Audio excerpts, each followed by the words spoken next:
So I was at school and it was a PE lesson and I just broke my arm over a wall. It was quite a strong break, just open fracture, both my bones, and the ambulance was called, obviously.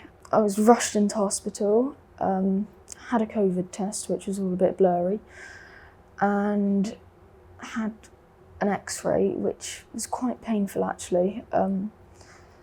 But I had the operation and then I woke up in F3. Being at Addenbrooke's, I was confident that they would take good care of him.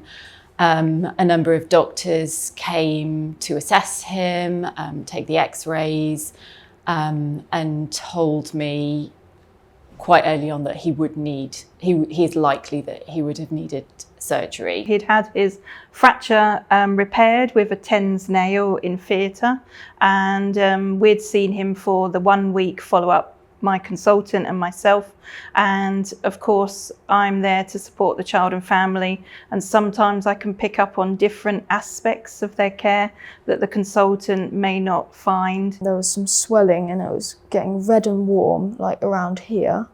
So this is where the scar was. And we had it tested.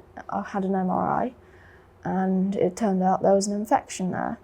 So in November, I was rushed back into hospital and had like a washout surgery.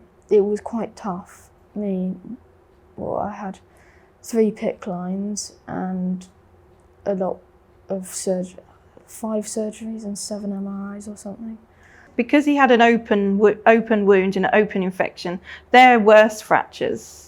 They're more at risk of infection. So we knew early on we had to keep an eye. We used what the information we had with the right antibiotics, but found out that actually the bug was really not the bug we were expecting. And it was a rare bug which needed lots of extensive medications. All the nurses in general, like their ability to empathise with me and just to help me go through it, like that really stood out. In D2 there's a garden. It's not big but it's not small, and just like I had a daily walk sort of, and just like that fresh air and just looking at the outside world and like the sun other than just like a pair of lights, really just livened me up a bit. I was very surprised that what looked like a cupboard next to the bed was actually a pull-down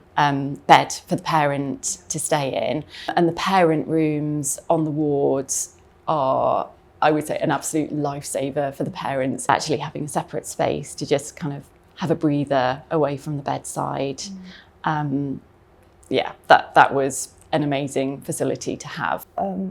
I think communal dining would be really nice, just to see other patients go through it and like get to know other people in the hospital, because in my experience it was me, my mum and the nurses really, but knowing other people would be really nice. I had nerve damage and in the summer of 2021, and that was really bad for me, and I thought that maybe psychology would have helped that. In the end, I actually had 1 week of being in hospital, but I think if I could have had psychology, that would have been I wouldn't have needed those measures. I quite early on recognised that he was struggling with his mental health. I, like the community nurses, saw him regularly or have regular phone contacts, so I could pick up what was going on.